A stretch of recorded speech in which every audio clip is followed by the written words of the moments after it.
Hello again and welcome back. If you have not watched the addition chart video, you need to watch that first. But today, on this video, we're going to talk about the multiplication chart. This chart again has zeros, but in multiplication, zeros times anything makes the answer very simple. And therefore, when we create our own charts, we will not be including the column for zeros, or the row for zeros, because you can handle that.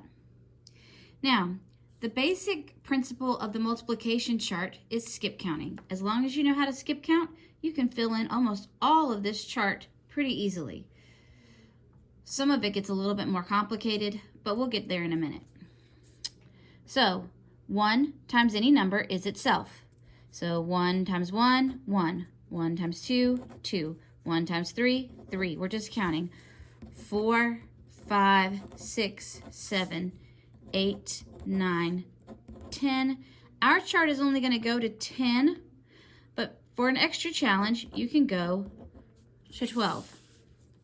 Then we'll fill in the row with the same answers. So we have 1 here, 2, 3, 4, 5, 6, 7, 8, 9, 10, 11, 12. And if you'll notice, I was guiding myself going down the column by putting the same number in the row in that order. The next column that I want to focus on is counting by twos, which we all should be able to do. 2, 4, 6, 8, 10, 12, 14, 16, 18, 20, 22, 24. And then I do the same thing going across. So 4 is there, then 6, then 8, then 10, then 12, 14, 16, 18, 20, 22, and 24. Now, if you don't know how to count by threes or you're not as good at it, you can skip to the fours. That's what I like to do because it's just like counting by twos. But instead of counting by twos, it's every other 2. So we started with 2 and then 4, 6, 8, 10, 12. So you can count by twos, but just skip writing 1 down. So 4, 8, 12, 16, 18. I'm sorry. I messed it up. So let me start over. Skip every other one. So 2, 4, 6, 8, 10, 12, 14, 16 goes there. I shouldn't have started talking. I got my brain off. 18, 20, 22, 24, 26, 28, 30, 32, 34, 36, 38, 40, 42, 44, 46, 48. And that got me down the chart. And then I can just go across on the row of 4. So 4, 8, I can fill that one in because I've already got it right there.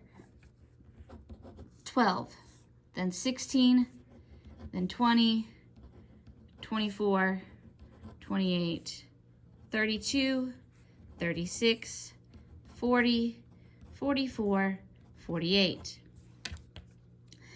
If I'm looking for all the easy ones first, 5s are another big easy one. So 5, 10, oh, there's another 3 I'm going to get to fill in. 15, 20, 25, 30, 35, 40, 45, 50, 55, 60. And I do the same thing going across. 5, 10, 15, 20, 25, 30, 35, 40, 45, 50, 55, 60.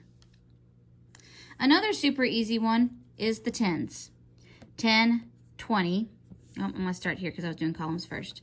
10, 20, 30, 40, 50, 60, 70, 80, 90, 100. And like I said, we're going to stop at our tenths for our practice, but and for our competition.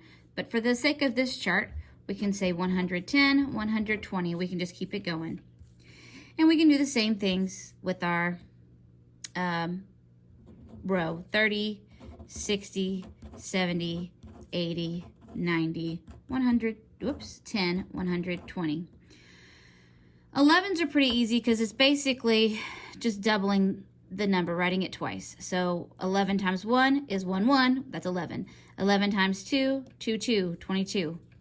33, 44, 55, 66, 77, 88, 99, 110. This is where I might have to do a little bit more math. 10 plus 11. So I know that 0 plus 1 is 1, 1 plus 1 is 2, and then 121. Okay, and then 21 plus 11. 1 plus 1 is 2, 2 plus 1 is 3, 132. And then I can have the same thing going down, which I meant to do first. But I'm just going to copy the answers. So 110, 121, 132. Okay. The next one we're going to go to is the 9s. The 9s I like because there's a little bit of a pattern to them, and I'm going to do it in a different color to start.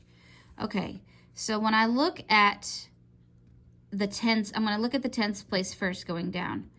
And I'm going to put a pretend 0 there because there is a 0 there, but we don't actually write it. But I'm going to start with 0, 1, 2, 3, 4, 5, 6,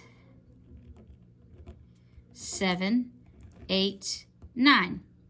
And I'm going to stop, I'm going to stop at the tens, okay? Because then I can go back up. 0 in my ones place. 1, 2, 3, 4, 5, 6, 7, 8, 9, okay?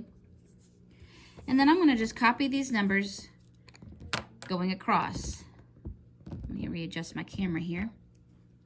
9, then 18, then 27, then 36, then 45, 54, 63, 72. And then because my chart goes a little bit further, let's talk about our 12s. If you don't know how to count by 12s, it's an important number to know how to count by. 12, 24, then 36, 48, 60,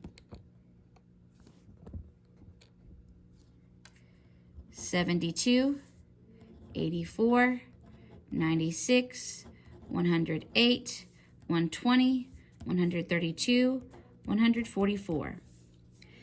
So if you don't know the pattern of counting by 12s or by any of these numbers, practice them.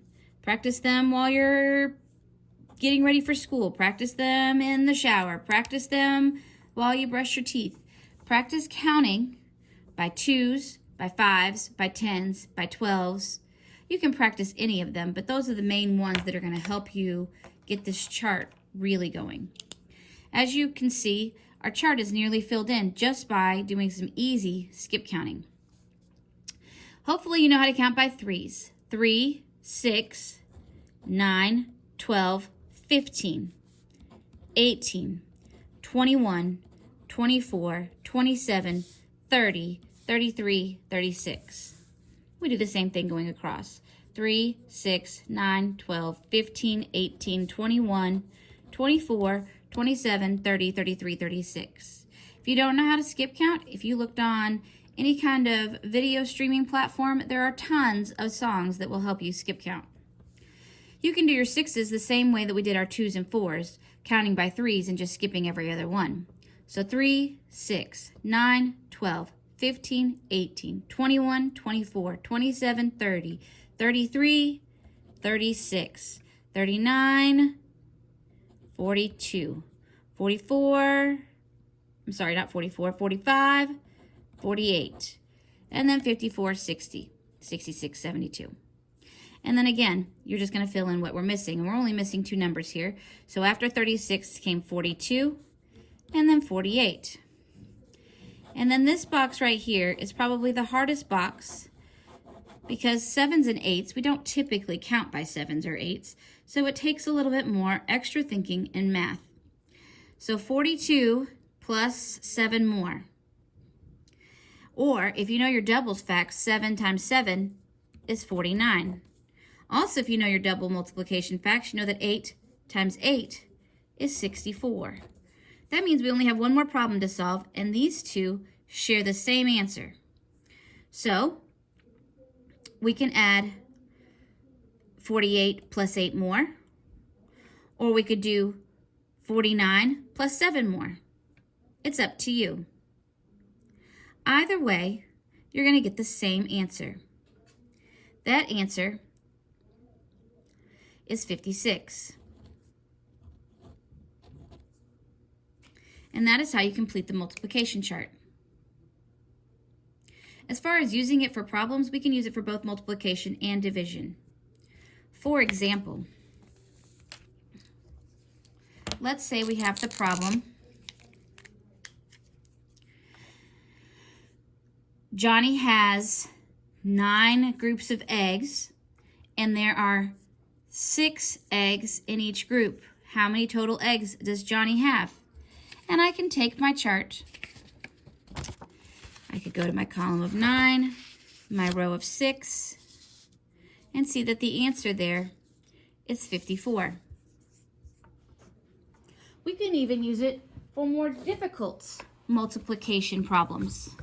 With a, there goes my camera, with a process called splitting. For example, let's say that your problem is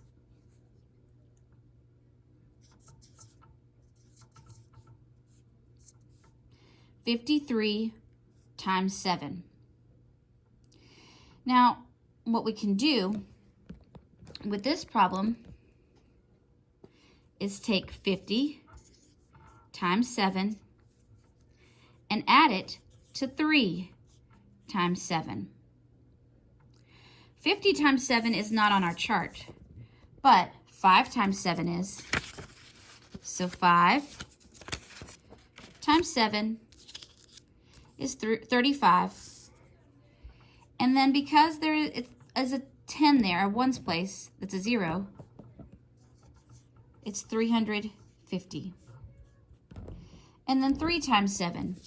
So I can stay on the column of 7, go up to the row of 3, and I see that my answer is 21. And then from there, I would add 350 plus 21. And if you still have your addition chart, you know that 0 plus 1 is 1, 5 plus 2 is 7, and then 3 plus 0 is 3. So 371. And this is why it's important to have an addition chart. It helps you do the addition and when you're doing your multiplication. You can even use the multiplication chart for division. Let's say I have a number 56.9 divided by 7. Well, I know that 7 cannot go into just 5, but 7 can go into 56. I just have to figure out how many times. So I come over to my multiplication chart, and I like to use the columns.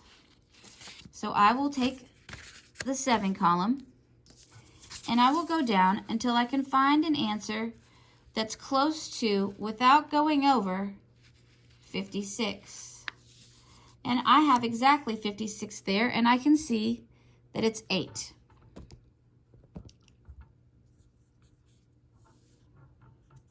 Take that away, that equals 0.